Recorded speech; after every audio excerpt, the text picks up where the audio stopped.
പക്ഷേ ഈ സന്ദീപ് വാര്യരുടെ കോൺഗ്രസ് പ്രവേശനം BJP വല്ലാത്ത രീതിയിൽ പ്രതിസന്ധിയിലാക്കിയെന്ന് പറയുന്ന സമയത്താണ് ഇപ്പോൾ ആലപ്പുഴയിലെ CPM യുവ നേതാവായ ജില്ലാ പഞ്ചായത്ത് മുൻ വൈസ് പ്രസിഡന്റ് കൂടിയായ ബിബിൻ സി ബാബു ചെങ്കൊടി കളഞ്ഞ് കാവിക്കൊടി പിടിക്കാനായി BJPയിലേക്ക് വരുന്നത്. അപ്പോൾ ഇത്തരം ഈ പോക്കും വരവുമൊക്കെ ഇപ്പോൾ ഒരു സർവ്വസാധാരണമായി മാറിയിരിക്കുന്നു. ഇന്ന് CPM ആയ ആൾ നാളെ നേരം വെളുക്കുമ്പോൾ ചിലപ്പോൾ BJPക്കാരനാകാം അല്ലെങ്കിൽ കോൺഗ്രസ്സുകാരനാകാം. ഇപ്പോൾ ഏത് പാർട്ടിയാണ് എന്ന് സ്ഥിരമായി പറയാൻ കഴിയാത്തൊരവസ്ഥയിലേക്ക് എല്ലാ പാർട്ടികളും മാറിയിരിക്കുന്നു എന്നുള്ളതാണ്. മുൻപൊന്നും കാണാത്ത രീതിയിലുള്ള ഒരു പാർട്ടി മാറ്റം നിന്ന നിൽപ്പിൽ തന്നെ. ഇപ്പോൾ സന്ദീപ് വാര്യർ ഒരു ഇരുട്ടി വെളുത്തപ്പോൾ പിന്നെ വെറുപ്പിൻ്റെ ഫാക്ടറി എന്ന് പറഞ്ഞുകൊണ്ട് BJPയെ തള്ളി പറഞ്ഞ് കോൺഗ്രസ്സിലേക്ക് പോയി സ്നേഹത്തിൻ്റെ കട എന്ന് പറഞ്ഞുകൊണ്ട് സരിൻ ഒന്ന് കണ്ണടച്ച് തുറന്നപ്പോൾ തന്നെ അതുവരെയുള്ള ആശയങ്ങളൊക്കെ ഇവിടെ കളഞ്ഞിട്ട് നേരെ CPM പിണറായിയാണ് താൻ കണ്ട ഏറ്റവും വലിയ ദൈവം എന്ന് പറയുന്നു, ഏറ്റവും നല്ല രാഷ്ട്രീയക്കാരനെന്ന് പറയുന്നു. അപ്പോൾ എന്താണ് മാഷെ ഇവിടെ സംഭവിച്ചുകൊണ്ടിരിക്കുന്നത്? നമുക്കൊന്നും പറയാൻ കഴിയില്ല. ഇപ്പോൾ ഒരു ഇടതുപക്ഷക്കാരനെ ചർച്ചയ്ക്ക് വിളിച്ചാൽ നാളെ ഇദ്ദേഹം കോൺഗ്രസ്സുകാരനാകുമോ എന്നുള്ള ഒരു ഭയത്തിലാണ് നമ്മളിപ്പോൾ വിളിക്കുന്നത് തന്നെ. കാരണം ആ ഒരു അവസ്ഥയിലേക്ക് എല്ലാ പാർട്ടികളും മാറിയിരിക്കുന്നു എന്നുള്ളതാണ്.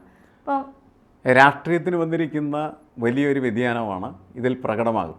ഇപ്പോൾ പഴയ കാലത്ത് നമ്മൾ ആയാറാം ഗയാറാം എന്ന് പറയുന്ന ഒരു വാചകമുണ്ട്. ഇന്ത്യൻ പൊളിറ്റിക്സിൻ്റെ ഒരു പ്രതീകമായിരുന്നു ശരിക്കും പറഞ്ഞു. കാരണം അവൻ ഇന്ന് രാവിലെ ഒരു പാർട്ടിയിൽ നിൽക്കുകയാണെങ്കിൽ വൈകുന്നേരം വേറെ പാർട്ടിയിലായിരിക്കും, പിറ്റേ ദിവസം വേറെ പാർട്ടിയിൽ പോകും. അങ്ങനെ ഉള്ള ആ ശീലത്തെ, ആ ശൈലിയെ അവതരിപ്പിക്കാൻ വേണ്ടിയിട്ടാണ് ആയാറാം ഗയാറാം എന്ന് പറയുന്ന ഒരു പ്രയോഗം രാഷ്ട്രീയത്തിലുണ്ടായിരുന്നു. അത് പക്ഷെ മാറി പിന്നീട് കുറച്ചും കൂടിയൊക്കെ ദൃഢമായിട്ടുള്ള ഒരു രാഷ്ട്രീയ സംഘടനാ സംവിധാനത്തിനകത്ത് പ്രവർത്തിക്കുന്ന ആളുകളായിട്ട് രാഷ്ട്രീയ നേതാക്കൾ മാറിയതാണ് പിന്നീട് നമ്മൾ കാണുന്നത്.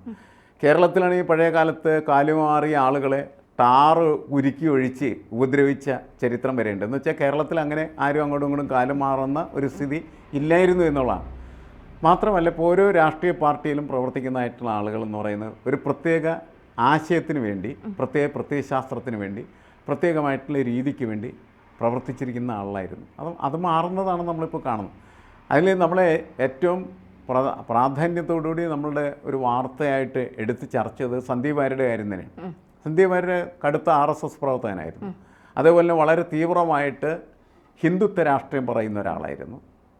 അദ്ദേഹം പറഞ്ഞിരുന്ന മുഴുവൻ രാഷ്ട്രീയത്തെയും ഒറ്റ ദിവസം കൊണ്ട് അദ്ദേഹം എന്ത് ചെയ്യുമെന്ന് വെച്ചാൽ സ്ലേറ്റിലിങ്ങനെ ഈ വെള്ളിപ്പച്ച കൊണ്ട് നമ്മൾ തുടച്ചു മാറ്റുന്നതിൽ പുള്ളി അങ്ങനെ മാച്ചിട്ട് അവിടെ അദ്ദേഹം എഴുതി വെച്ചു, ഞാൻ ഇതുവരെ ജീവിച്ചിരുന്നത് വെറുപ്പിൻ്റെ ഒരു ഫാക്ടറിയിലാണ്, വെറുപ്പ് നിർമ്മാണ ഫാക്ടറി ആയിരുന്നു BJP എന്ന് പ്രഖ്യാപിക്കുകയും ഇനി കുറച്ച് സ്നേഹം നിർമ്മിക്കാൻ ഞാൻ പോവുകയാണ്, അതുകൊണ്ട് സ്നേഹക്കട തുറന്നിരിക്കുന്നതായിട്ടുള്ള രാഹുൽ ഗാന്ധിയുടെ കൂടിയാണ് ഇനി എൻ്റെ പ്രവർത്തനം എന്ന് പറഞ്ഞ് കോൺഗ്രസ്സുകാരെയും അതേപോലെ തന്നെ മുസ്ലിം ലീഗിനെയൊക്കെ കെട്ടിപ്പിടിക്കുന്ന കാഴ്ച നമ്മൾ കണ്ടത്. അപ്പോൾ എന്താണ് സന്ദീപ് വാര്യരെ ഇങ്ങനെ ഒരു ഭ്രമരത്തിലാക്കിയത്? എനിക്ക് മനസ്സിലാക്കാൻ പറ്റുന്നതല്ല, എൻ്റെ രാഷ്ട്രീയത്തിന് മനസ്സിലാക്കാൻ പറ്റുന്ന ഒരു കാര്യമല്ല. സരിൻ എന്ന് പറയുന്നവന് ഒരു ദിവസം പെട്ടെന്ന് എന്ത് ചെയ്യുമെന്ന് വെച്ചിട്ടുണ്ടെങ്കിൽ അയാൾ പ്രവർത്തിച്ചിരുന്നു, അയാൾ വക്താവായിരുന്നു ആയിട്ടുള്ള പാർട്ടിയെ അങ്ങനെ തന്നെ അടിച്ച് കാലി മടക്കി അടിച്ചിട്ട് പിറ്റേ ദിവസം പോയിട്ട് ചെങ്കൊടി പിടിക്കുകയും ചെങ്കൊടി എന്ന് പറഞ്ഞാൽ എന്തൊരു അത്ഭുതമാണ് എന്ന് പ്രഖ്യാപിക്കുകയും ചെയ്തു. അതാ ഇപ്പോൾ ആലപ്പുഴയിൽ നിന്ന് ഇയാളൊരു പഴയ നേതാവാണ് എന്ന് വേണമെങ്കിൽ. ഇപ്പോൾ അദ്ദേഹത്തിന് അധികാരമൊന്നുമില്ലാത്തതിൻ്റെ പേരിൽ അദ്ദേഹം എന്ത് ചെയ്യുന്നു, CPMൽ നിന്ന് പോയിട്ട് കാവിക്കൊടി പിടിച്ച് ആഹ്ലാദത്തോടെ നടക്കുന്നു എന്നുള്ളതാണ്. ആർക്കും ഏത് കൊടിയും പിടിക്കാം എന്നാണ് ഇവർ നമ്മളോട് പറഞ്ഞുകൊണ്ടിരിക്കുന്നത്. പാർട്ടി എന്ന് പറയുന്നത് ആദർശത്തിനോ ആശയത്തിനോ പ്രത്യയശാസ്ത്രത്തിനോ വേണ്ടിയല്ല, പകരം അധികാരത്തിന് വേണ്ടിയിട്ടാണ്. എൻ്റെ അധികാരമാണ് പ്രധാനപ്പെട്ടത്, എനിക്ക് കസേര വേണം. എനിക്ക് കസേര നഷ്ടപ്പെട്ടാൽ ഞാൻ നിൽക്കുന്ന പാർട്ടിയിൽ നിന്ന് മറ്റു പാർട്ടിയിലേക്ക് ചാടിക്കയറും. അവർ കസേര തന്നാൽ ഇവർ കസേര കൊടുക്കാൻ തയ്യാറാണ്, അതാണ് പ്രശ്നം. അപ്പോൾ ആർക്കാണ് കസേര കൊടുക്കാനായിട്ട് കഴിയുന്നത്? അവർക്ക് ആളെ കിട്ടുകയും കസേര കൊടുക്കാൻ പറ്റാത്ത ആളുകൾക്ക് ആളെ നഷ്ടപ്പെടുകയും ചെയ്യുന്ന ഒരു സാഹചര്യമുണ്ട്. ഇപ്പോൾ BJP ആണ് നേരത്തെ ഇത്തരത്തിലുള്ള വലിയ ഒരു കച്ചവടത്തിന് ഇറങ്ങിയിരുന്നത്. അങ്ങനെയാണ് കരുണാകരൻ്റെ നമ്മൾ കഴിഞ്ഞ ലോക്സഭാ തെരഞ്ഞെടുപ്പിന് പല ആളുകളും എന്ത് ചെയ്യുന്നു, അവർ വാർത്ത തന്നെ കൊടുക്കുകയാണ് ചെയ്യുന്നത് അല്ലേ. നാളെ അത്ഭുതങ്ങൾ സംഭവിക്കും, കേരളത്തിൽ നിന്ന് വളരെ പ്രമുഖരായിട്ടുള്ള കോൺഗ്രസ്സുകാർ BJPയിലേക്ക് വരും എന്ന് പ്രഖ്യാപിച്ചിട്ട് കേരളത്തിലെ ഏറ്റവും പ്രഗത്ഭരായിട്ടുള്ള 2 കോൺഗ്രസ് നേതാക്കളാണ് കരുണാകരനും അതേപോലെ തന്നെ ആന്റണി. കരുണാകരൻ്റെ മകൾ പത്മജ വേണുഗോപാലിനെ അവരെന്ത് ചെയ്തു, വളരെ ഈസി ആയിട്ട് ഒരു ചെയറിലിരുത്തി നേരെ കൊണ്ടുപോയി അവരുടെ പാളയത്തിലെത്തിച്ചു. അപ്പുറത്താണെന്ന് വെച്ചിട്ടുണ്ടെങ്കിൽ അനിൽ ആൻ്റണി എന്ന് പറയുന്ന മനുഷ്യനെ അങ്ങനെ തന്നെ ഉരുട്ടിക്കൊണ്ടുവന്ന് BJPയുടെ ഭാഗമാക്കി മാറ്റി. ഇതൊക്കെ നമ്മൾ പ്രതീക്ഷിച്ചുകൊണ്ടിരുന്നതാണ്. കുറേ ദിവസമായി അത്തരം വാർത്തകളുണ്ടായിരുന്നു. പക്ഷേ സന്ദീപ് വാര്യർ എല്ലാവരെയും ഞെട്ടിക്കുകയാണ് ചെയ്തത്. കാരണം എന്ന് വെച്ചാൽ ഒന്ന്, സന്ദീപ് വാര്യരെ പോലെ തീവ്രമായിട്ട് ഹിന്ദുത്വ രാഷ്ട്രീയം പറയുന്ന ഒരാൾ അങ്ങനെ മറുകണ്ഠം ചാടുമെന്ന് ആരും പ്രതീക്ഷിക്കുന്നില്ല. അങ്ങനെ പ്രതീക്ഷിച്ചാലുള്ള കുഴപ്പമെന്താണെന്ന് വെച്ചാൽ ആരും അങ്ങനെ ചാടാം.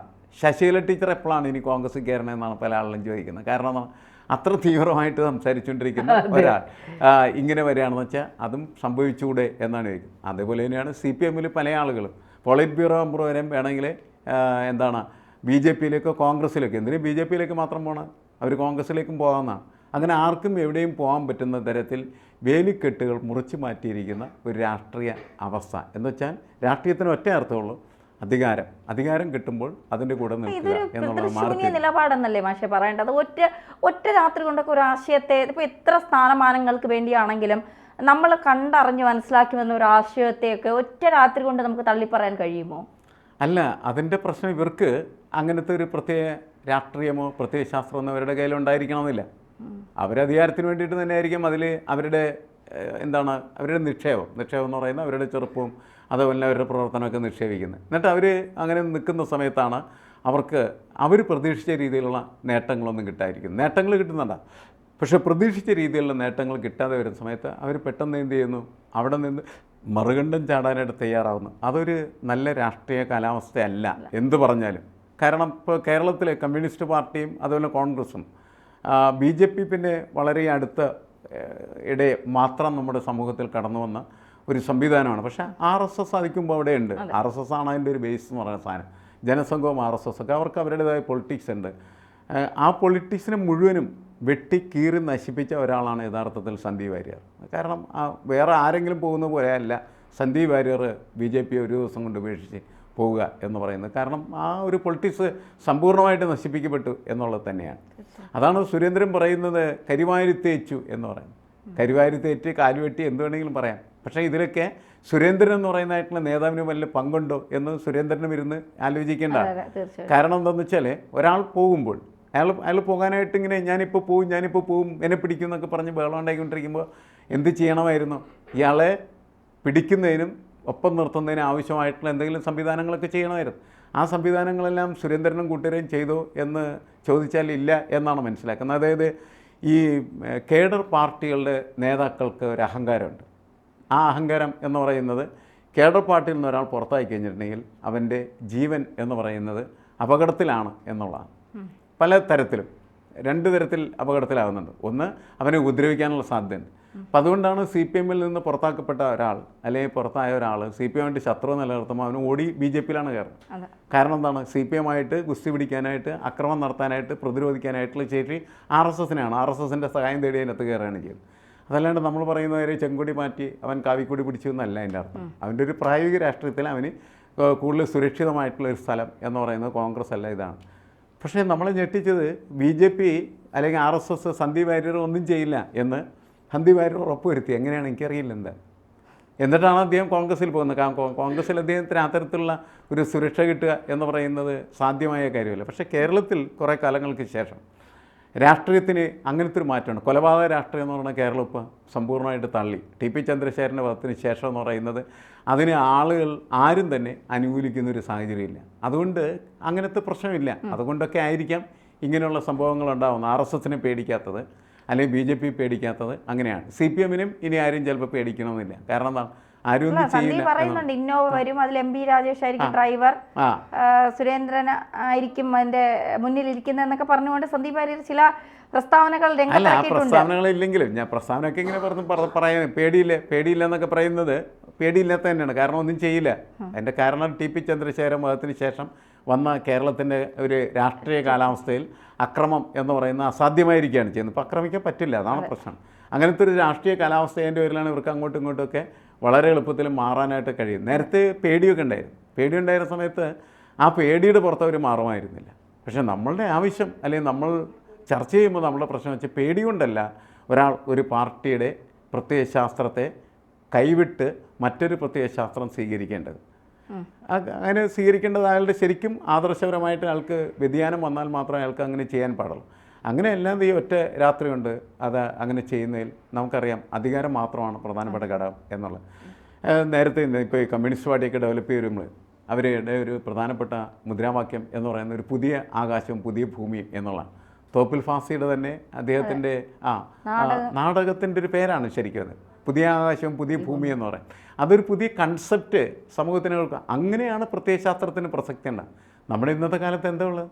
ആർക്കുമില്ല. ഒരു കമ്മ്യൂണിസ്റ്റുകാരനും കമ്മ്യൂണിസ്റ്റ് ഐഡിയോളജി എന്ന് പറഞ്ഞ സാധനമില്ല, കോൺഗ്രസ്സുകാരനും പ്രത്യേകിച്ച് ഐഡിയോളജി ഇല്ല, ബി ജെ പിക്കാരനും പ്രത്യേകിച്ച് ഐഡിയോളജി ഒന്നുമില്ല. RSSനും ഉണ്ടാവും, പക്ഷേ ബി ജെ പിക്ക് അതില്ല.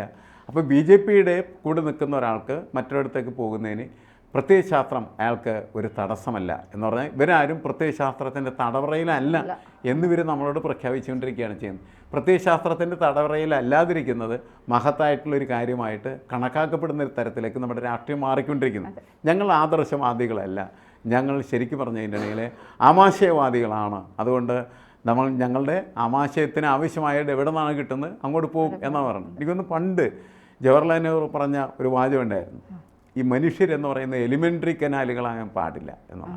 എന്നുവെച്ചാൽ നിങ്ങൾക്ക് കുറച്ച് ഭക്ഷണം കിട്ടിക്കഴിഞ്ഞാൽ നിങ്ങൾ അതിൻ്റെ പിന്നാലെ എവിടെയും പോകുന്ന ഒരാളായിട്ട് മാറാൻ പാടില്ല എന്നാണ്. പക്ഷേ ഇന്നത്തെ നമ്മുടെ സമൂഹത്തിൽ അത് മാറിയിട്ടില്ലേ?